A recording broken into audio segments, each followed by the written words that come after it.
पिछली गुफ्तगू में हम लोगों ने बात की थी कि जैसे ज़्यादातर बच्चे मुसलमान बच्चे, गरीब बच्चे, क्योंकि गरीब होते भी हैं, तो सरकारी स्कूलों में पढ़ते हैं जहाँ पे क्वालिटी एजुकेशन नहीं होता है। वहाँ के देही इलाकों में ख़ास तौर से रूरल एरियाज में तालीम को बेहतर बनाने के लिए क्या कोशिश की जा सकती है या किस किस लेवल पे की जा सकती है? देखिए, यहाँ मैं दो चीज़ बयान करना चाहूँगा कि हम लोगों के वक्त में जो तालीम थी, जो मैं देखिए मैं जिस स्कूल में पढ़ता था उसमें एक क्लास में एडमिशन का फीस 1 रुपया होता था। हाँ। 2 क्लास में 2 रुपया, ठीक है।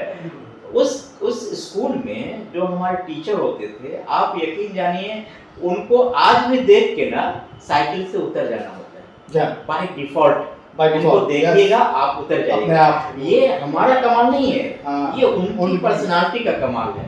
उनका कंसर्न जो था, उनका जो टच था, उनका जो अपनापन था, बिलोंगिंगनेस था, वो एक यूनिक था, है ना। उस वक्त में शायद हम क्वालिटी एजुकेशन की बात उतनी नहीं करते जितना अब करते हैं। अब बायोमेट्रिक्स अटेंडेंस है, बहुत सारे रेगुलेशंस है, टीचर्स को ट्रेनिंग का बहुत ज़्यादा नेशनल एजुकेशन पॉलिसी ने साल में 50 घंटे की ट्रेनिंग कंपलसरी कर दिया। तो ऐसे हालात में कोशिशें बहुत हो रही है, लेकिन इसके बावजूद कहीं ना थोड़ा डाउट है कि वहाँ म्यारी तालीम नहीं हो रही। और म्यारी तालीम का कोई पैरामीटर्स भी बहुत ज़्यादा हम नहीं बना पाए हैं स्कूल में। तो हम ये कहना चाहेंगे कि हमें दोनों पहलू से देखना चाहिए। एक तरफ हमें कोशिश करनी चाहिए जो रूल्स रेगुलेशंस की है, ट्रेनिंग की है, क्वालिफिकेशंस की है, कॉम्पिटेंसेस की है। दूसरी तरफ हमें मानवीय पहलू जो है, इंसानी पहलू, उस पर भी काम करना चाहिए कि टीचर्स में या स्टूडेंट्स में वो कैसा जज्बा लाए जो दोनों तालीम की अहमियत को समझ के एक अच्छे समाज को बनाने की कोशिश करें। ये दोनों पहलू मिलने के बाद ही क्वालिटी एजुकेशन हम इस स्कूल में ला सकते हैं, और हमें ऐसा लगता है कि कुछ इम्प्रूवमेंट हम कर रहे हैं। इसमें जो समाजी तंजीमें हैं या मसाजिद के अइम्मा हैं, इन लोगों का रोल हो सकता है। देखिए, मसाजिद के इमाम साहब जो हैं या उनसे मुंसलिक जो लोग हैं, आपको मैं फिर उस प्रोजेक्ट की बात बताऊँ, हमने इमाम के लिए भी कोशिश की, है ना। जो खुतबा देते हैं ना मस्जिद में, तो हालात हाजरा पे जो खुतबा बयान करें हैं उसमें तालीम के बारे में या इस उस पे भी गुफ्तगू करें। आप उनके किरदार को या उनकी अहमियत को इनकार नहीं करते। हमें तो लगता है कि उनका बहुत अहम रोल है, और अब वक्त आ गया है जब उनको अपने अहमियत को समझनी होगी, और हम लोगों को भी बताना होगा कि भाई आप लीड करें, आप इमाम हैं, नॉट ओनली इन द मस्जिद, है ना सिर्फ मस्जिद के आप इमाम हैं, आप इमाम हैं। मस्जिद वर्ड अलग है, 5 वक्त नमाज पढ़ाते हैं, लेकिन हम नियत ही करते हैं उनके पीछे, है ना। तो आप इमाम हैं, आप लीड कीजिए। उनका रोल बहुत अहम है, और हमें लगता है कि बहुत जल्द हमारी तंजीम जो है, जो सोशल ऑर्गेनाइजेशंस है, वो सब इस पे कोशिश करेंगे कि हम मस्जिद के लोगों को लेके या मदारिस के लोगों को लेके तालीम के म्यार को उनको इन्वॉल्व करना चाहिए। बिल्कुल करना चाहिए। अच्छा, इसमें अब हम इख्तिताम की तरफ पहुँच रहे हैं, तो वालिदैन या तलबा के लिए आपका क्या पैगाम होगा?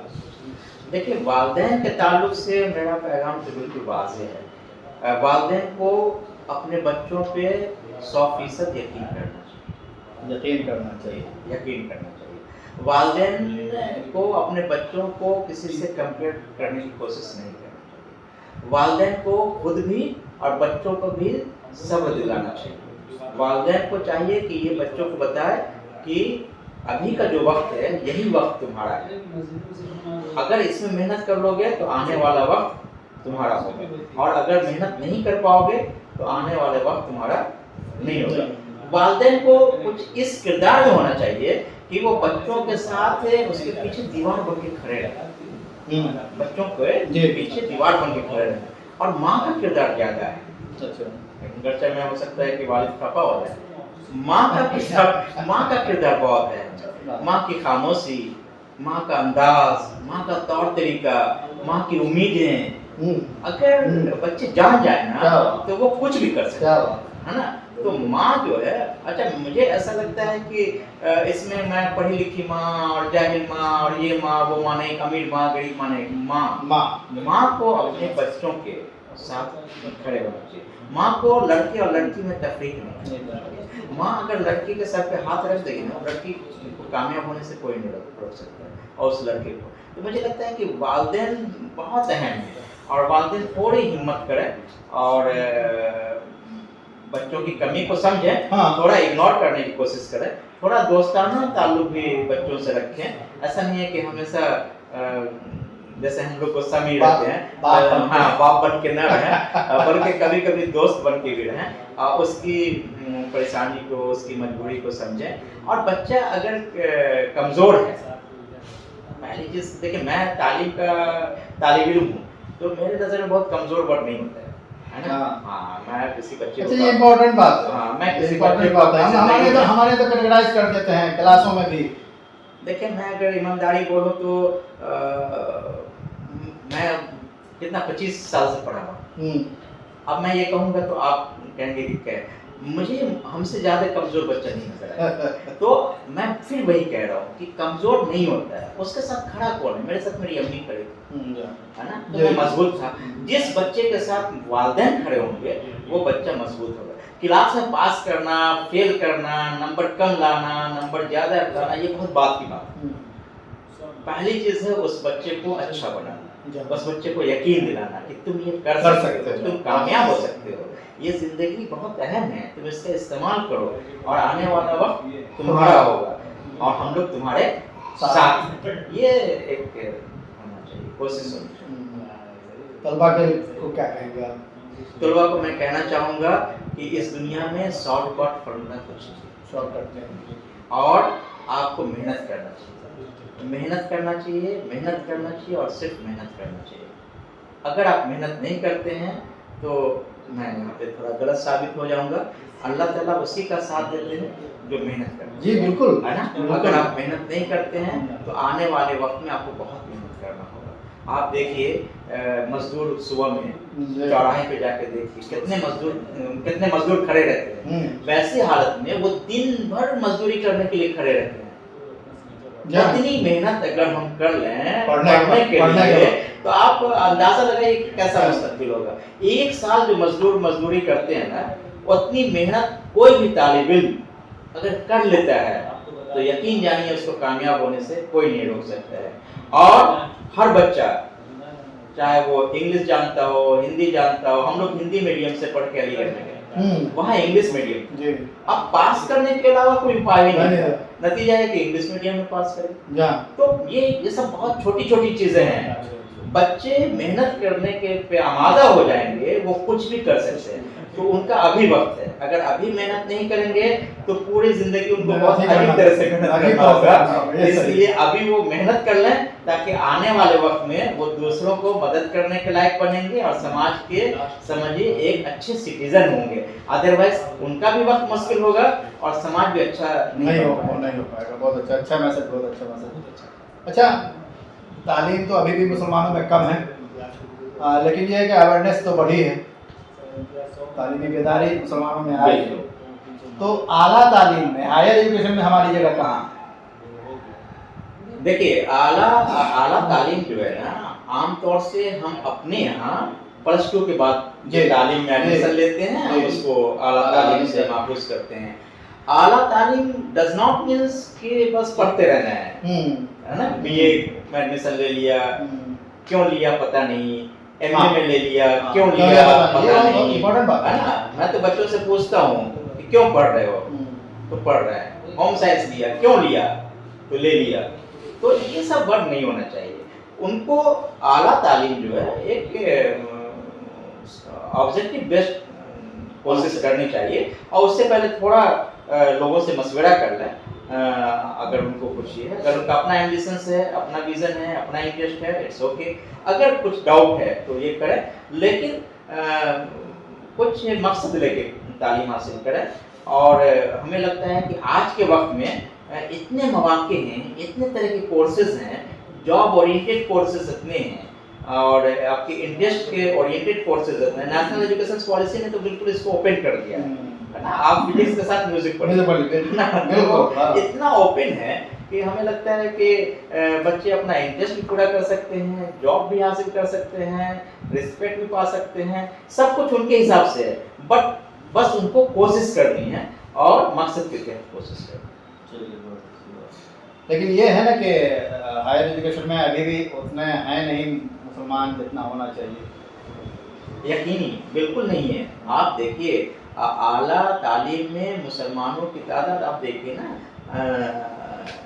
+2 करते करते 100 में 70 बच्चा बच जाता है जी है ना, हाँ +2 करते करते 100 में 70 बच्चा बच जाता है। और आप इसी से अंदाजा लगा लीजिए कि क्या कितना आला तालीम में, और जो मुस्लिम बच्चे आला तालीम हासिल कर रहे हैं अगर उनको आप देखने की कोशिश कीजिएगा तो जैसे BA है, आर्ट्स का सब्जेक्ट है, उसमें आपको अच्छे खासे मिल जाएंगे, सोशल साइंस के सब्जेक्ट में मिल जाएंगे, साइंस है, टेक्नोलॉजी है, मैनेजमेंट है, लॉ है, इस तरह के सब्जेक्ट्स में बच्चे आपको कम मिलेंगे। तो ऐसा नहीं है कि वो नहीं कर सकते हैं, वो थोड़ी मेहनत करें, बहुत सारा सेल्फ सपोर्ट करके भी वो आगे बढ़ सकते हैं, बहुत सारा गवर्नमेंट की स्कॉलरशिप है, पॉलिसीज है, लेकिन वो कुछ न कुछ उसमें देखें और अपने इंटरेस्ट के हिसाब से थोड़ा सब्र के साथ मेहनत करके वो अपना सही जगह इस्तेमाल करें। अदरवाइज सिर्फ जनरल सब्जेक्ट ले लें और वो भी बगैर इंटरेस्ट ले लें तो उसकी तादाद अगर आप सर्वे करें तो अच्छा खासा मुस्लिम बच्चों का मिल जाएगा, उसमें कम मिलेगा। तो उस तरफ भी माइल करने के लिए इनमें एक काउंसलिंग गाइडेंस की ज़रूरत है, इनको अवेयर करने की ज़रूरत है और बहुत सारे एग्जाम्पल्स दिखाने की ज़रूरत है कि ये ऐसे किए और फिर यहाँ ये कामयाब हो गए, तो आप भी इस तरह से करके कामयाब हो सकते हैं। तो मुझे लगता है कि एक तो इनका परसेंटेज कम है और दूसरा जो है वो इस तरह के मज़ामीन में ज़्यादा है, तो ज़रूरत इस बात की है कि इनका परसेंटेज बढ़ाने के लिए हम सभी लोगों की जिम्मेदारी की कोशिश करें और साथ साथ उनका वो भी डायरेक्शन उनको बताया जाए कि किस तरफ आप ज़्यादा कामयाब हो सकते हैं ताकि वो ज़्यादा कामयाब। तो जब एक आखिरी सवाल, मुसलमानों की तालीमी तरक्की के लिए क्या किया जाना चाहिए कि मुस्तकबिल में आसानी हो? देखिए ये आखिरी सवाल है और ये पहला सवाल भी पहला सवाल है ना, और मुसलमानों की तालीम का सवाल यहीं से शुरू होता है और यहीं पे आके आखिरी सवाल हमने इसलिए बनाया कि यही उसका खुलासा है। बिल्कुल। तो देखिए ये जो चाहत है ये सभी मुसलमानों में कि हम बच्चों को तालीम दें और जो बच्चे हैं उनमें भी यही ख्वाहिश है। जैसा कि मैं आपको एक सर्वे बताया था कि मौजूदा वक्त में 2011 सेंसस के हिसाब से मुसलमानों का जो परसेंटेज है पॉपुलेशन वो 14.23 है और जो प्राइमरी एजुकेशन है वो 14.8 है। इससे आप अंदाजा लगा लीजिए कि सभी मज़ाहिब के सभी कम्युनिटी के मुकाबले में मुस्लिम बच्चे तालीम हासिल करने के लिए शुरू में कोशिश करते हैं। वो वैसा वक्त होता है जब वो कमाने लायक नहीं होते हैं, है ना, लेकिन जैसे वो कमाने लायक होते हैं घर की गुर्बती को देख के वो छोड़ कर देते हैं और कमाने लगते हैं। तो सवाल वहीं पे आके रुकता है कि जो सबसे अहम इशू है वो गुर्बती है, तो हम उसको कैसे दूर करने की कोशिश करें या उस गुर्बती में उस तालीम को कैसे जगह दें, है ना। ये वालिदैन के लिए और समाज के लिए एक अहम है और समाज को भी चाहिए कि थोड़ा प्रमोट करें। हमें लगता है कि आज का समाज बदला है, आज के समाज में भी लोग कोशिश करते हैं कि अगर कोई बच्चे को जरूरत है तो उसको मदद करें, वो ज़हन बदला है। तो अब हम उम्मीद करते हैं कि पहले के तरह नहीं है, अब बच्चे अगर पढ़ना चाहें और वालिदैन थोड़ा सब्र से रहें और थोड़ा पढ़ाने की कोशिश करें तो ये बच्चे आगे बढ़ेंगे। तो एक तो ये है, दूसरा ये है कि नफ्सियाती तौर पे हम बच्चों को हिम्मत दिलाते रहें और आगे बढ़ाते रहें, है ना, पुश करते रहें, आगे बढ़ाते रहें। तीसरा ये है कि हम उसको सपना दिखाते रहें कि तुमको यहाँ तक आना है, यहाँ तक आना है। चौथा ये है कि हम बच्चों को हिंदुस्तान की तरक्की के बारे में बताएं कि देखो ये देश हर दफ़ा ये तय करता है कि हम 2000 में तरक्की याफ्ता मुल्क हो जाएंगे, 2020 में तरक्की याफ्ता हो जाएंगे। अब हमने जो अहाता तय किया है वो 2047 तय किया। ये तभी मुकम्मल होगा जब हमारी सोसाइटी तालीम याफ्ता होगी, और हमारी सोसाइटी तालीम याफ्ता तभी होगी जब तुम भी तालीम याफ्ता होगे। एक भी अगर छूट जाओगे तो हमारी सोसाइटी तालीम याफ्ता नहीं होगी। इसलिए तालीम हासिल करना तुम्हारा शौक भी है और समाज की मजबूरी भी है, और ये समाज के ऊपर आयत है कि वो तुमको तालीम हासिल कराए। तो इसलिए मेहनत करो और आगे बढ़ो। गुरबती 19-20 हमेशा रही। अभी जो बीपीएल है उसमें मुस्लिम की तादाद बहुत ज़्यादा, मुसलमानों की परसेंटेज बहुत ज़्यादा है। तो बहुत सारी बात है। जो इलाका पिछड़ा हुआ आप देखेंगे उसमें मुसलमानों की अक्सरियत, जैसे बिहार, यूपी, वेस्ट बंगाल, ये सब, तो मुसलमानों की अक्सरियत बहुत ज़्यादा है। तो ये बात सही है, लेकिन हम सिर्फ इसी की वजह से हमेशा ये कह के नहीं रुक सकते हैं। हमें इससे आगे सोचना होगा और हमें रास्ता तलाश करना होगा, और उस रास्ते में हमारी कोशिश होगी और हमारी मेहनत होगी और बच्चों पे हमारा यकीन होगा। हम उम्मीद करते हैं कि आने वाला वक्त इंशाअल्लाह ताला अच्छा होगा। बहुत अच्छा। और दूसरी कौमों के लिए तालीम ज़रूरत हो सकती है, ज़रूरत तो है ही, तालीम ज़रूरत हो सकती है। मुसलमानों के लिए ज़रूरत तो है, मुसलमानों का मतलब ये मजहबी फरीज़ा भी है। बिल्कुल, ये बहुत बड़ी बात है बिल्कुल कि मजहबी फरीज़ा भी है। तो चलिए, बहुत अच्छी बात हुई आपसे। बहुत माशाल्लाह मुख्तलिफ अलग अलग एस्पेक्ट पे आपने बहुत खुल के इज़हार ख्याल किया। हम समझते हैं कि आपके पिछले एपिसोड की तरह हमारा जो नाज़रीन हैं उनसे उनकी राय फिर आएगी, हम देखेंगे, और हम यकीन है हमको कि फिर आपकी इस गुफ्तगू से भी काफ़ी लोग इसको देखते हैं तो उनको सबको फ़ायदा होगा। हमने भी कई नई बातें जानी और बहुत अच्छा लगा आपसे बात करके। और नहीं, बहुत शुक्रिया, आपने मौका दिया, और मैं अपने जो मेरा मुशाहिदा है आमतौर से उसी की बुनियाद पे हमने बात नहीं, बिल्कुल, लेकिन हमें भी बहुत अच्छा लगा और बहुत शुक्रिया मौका देने के। चलिए, बस ये है कि हमारे नाज़रीन को इससे फ़ायदा होगा, मेरे लिए ये बहुत बड़ी बात है। मेरे एसेट तो मेरा वही है। तो चलिए, बहुत शुक्रिया। ठीक है, तो ये प्रोफेसर मोहम्मद फैज़ अहमद साहब थे जिनकी गुफ्तगू, तफसीली गुफ्तगू हमने सुनी, और हम यकीन है हमें कि इस पर भी आपका रिस्पॉन्स आएगा, आपका रद्द-ए-अमल, आप कमेंट में अपनी राय लिखिए, और फिर इंशाअल्लाह ताला हम किसी और दूसरी शख्सियत के साथ अलग मौजू पे, किसी अलग मौजू पे हम बात करेंगे। जब तक के लिए शुक्रिया।